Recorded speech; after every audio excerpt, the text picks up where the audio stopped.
आज मनीष कश्यप जैसे पत्रकार जो बिहार के डेवलपमेंट में बात कर रहे थे, पलायन पे बात कर रहे थे, बेरोजगारी की बात कर रहे थे, उनको बिहार सरकार को जेल में डालने का तो समय है, लेकिन दंगाइयों को पकड़ने का समय नहीं है, दंगाइयों का इलाज करने का समय नहीं है। ये तो होता आया है। देखिए, पूर्व काल से आप देखते आए हैं, जो आज़ादी की लड़ाई लड़ते आए थे, भगत सिंह, राजगुरु, ठीक है, उनको भी जेलों में भरा गया। कितने स्वतंत्रता सेनानी जिन्होंने अपना जीवन दे दिया इस देश के लिए, उनको काफ़ी समय तक उनके शहीदी को, उनके कीर्तिमानों को माना ही नहीं गया, बल्कि सिर्फ यही दिखाते रहे कि नहीं जी, हम तो कैंडल जला करके आज़ादी ले आए, हम तो तागा घुमा करके आज़ादी ले आए।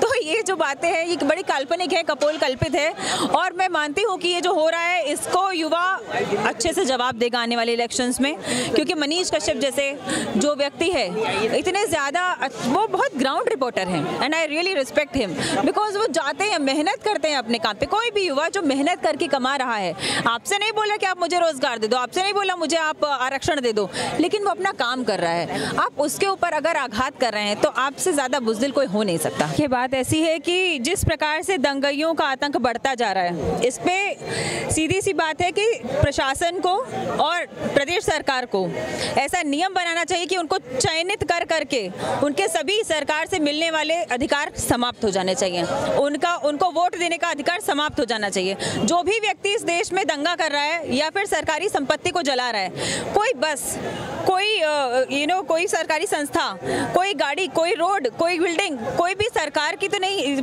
आम जनता के लिए बनाई गई है, राइट। उस आम जनता की चीज़ों को कभी कोई हॉस्पिटल फूंक देता है, कभी कोई सरकारी बसें फूंक देता है।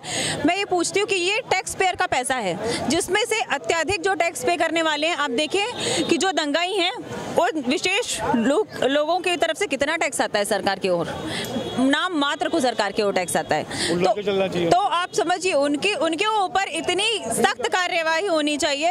पहली बात कि उनके जो पढ़ाई के वजीफे बंद होने चाहिए, उनके जो मस्जिदों को फ्री अलाउंसेस मिल रहे हैं बंद होने चाहिए, उनकी मस्जिदों को जो सब्सिडी मिल रही है बंद होनी चाहिए, उनके मदरसों को जो एड मिल रही है बंद होनी चाहिए। ये जो दोहरा व्यवहार चल रहा है ये सरासर बंद होना चाहिए जी। तो यूनिफॉर्म सिविल कोड जो लाने की तैयारी में सरकार है और हो सकता है जल्दी वो देखने को भी मिले, तो उसका विरोध तो विपक्ष निरंतर करता है और आगे भी करेगा। आपको लगता है कॉमन सिविल कोड आ जाएगा? देखिए, ऐसा है कि युवा जो है वो मूर्ख नहीं है। मैं खुद युवा हूँ और मैं बहुत सारे युवाओं से मिलती हूँ।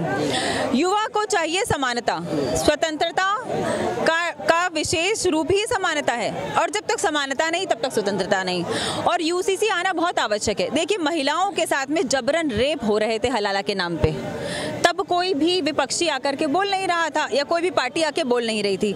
महिलाओं को उस प्रताड़ना से मुक्ति मिली। कितनी महिलाओं ने दुआ दी होगी। ट्रिपल तलाक में महिलाओं को जलता हुआ, विधानसभा लखनऊ में एक स्त्री ने अपने ऊपर पेट्रोल डाल करके आग लगा ली थी। उसके पति ने उसको 3 बार तलाक फोन पे बोल दिया था। उसके 3-4 बच्चे थे। आप सोचिए कितनी दयनीय स्थिति होती है एक महिला की जब वो इस प्रकार के प्रकरण में फंसती है। तो इन सब चीज़ों से मुक्ति मिली। मुझे लगता है कि महिलाएं, युवा, कन्याएं और इस देश का युवा जागरूक है, और वो जागरूक युवा जो है, वो जागरूक युवा सही बात को समझता है। तो यूसीसी का सपोर्ट होगा डेफिनेटली, और यूसीसी आएगा।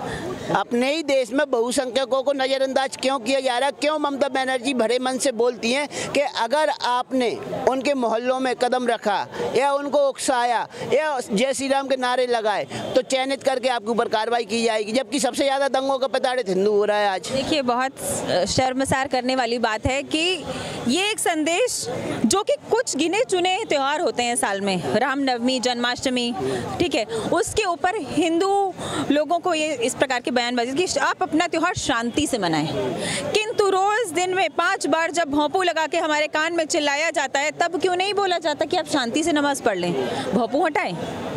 एक तरफा शांति की बातें नहीं चलेंगी, साधारण सी बात है। और ये शर्मसार करने वाली बात है, ममता बनर्जी का जो कार्यकाल रहा है वो इसी प्रकार के प्रकरणों से भरा पड़ा है, इसी प्रकार की चीज़ों से भरा पड़ा है, और वो विफल रही हैं अपने कार्यकाल में लॉ एंड ऑर्डर मेंटेन करने में, शांति मेंटेन करने में। एक तरफ उत्तर प्रदेश है जो एक या 2 देश के बराबर जनसंख्या अपने आप में रखता है, फिर भी वहाँ लॉ एंड ऑर्डर कंट्रोल है, लेकिन वहाँ भी जो विपक्ष है वहाँ संतुष्ट नहीं होता। कहते हैं कि योगी जी चयनित करके कार्रवाई कर रहे हैं, केवल समुदाय विशेष के घर पे बुलडोजर चल रहा है, केवल समुदाय विशेष के लोगों का एनकाउंटर हो रहा है, लेकिन ये नहीं देखते कि शांति कितनी है। अगर आप भी ये चयनित कर करके, है ना, मैं नहीं कहता समुदाय विशेष को चयनित करो, दंगाई को चयनित कर रहे होते बिहार में, पश्चिम बंगाल में, कहीं भी, तो आज ये हालत नहीं होती ना बिहार और उसकी।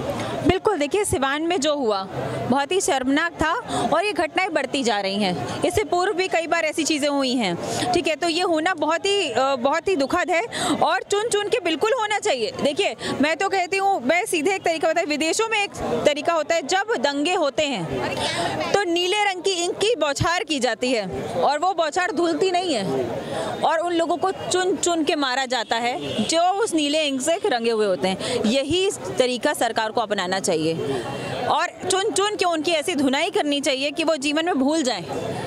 जैसे जैसे दंगे हो रहे हैं ना, वैसे वैसे ना देश की जनता भी ये मांग कर रही है, हर प्रदेश में योगी मॉडल या योगी जैसा मुख्यमंत्री होना चाहिए। तो आपको लगता है कि बीजेपी हर प्रदेश को एक योगी दे सकती है?